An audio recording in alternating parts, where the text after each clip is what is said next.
ασκήσεις κυλισμού για το κουτάρι σας.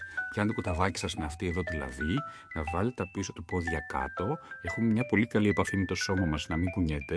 Το κρατάμε σταθερό και με το άλλο μας χεράκι αρχίζουμε και ψηλαφίζουμε λίγο τα ποδαράκια του, τις πατησούτσες του και αν είναι ήρεμο, παίρνουμε μια κορκετούλα και επιβραβεύουμε.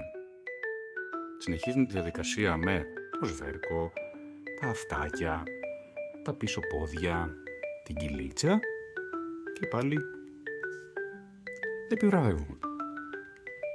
Έτσι θα είναι πολύ οικίες οι επαφές σας, θα είναι πολύ έτοιμος για τον κτηνίατρο χωρίς να αντιδράει, να δαγκώνει, να φοβάται και το καθεξής. Καλό είναι να το κάνετε καθημερινά με επαναντιψούλες και πολύ πολύ καλές επιβραβεύσεις.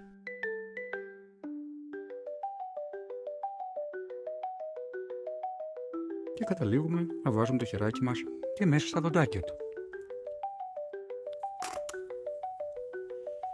Μπράβο!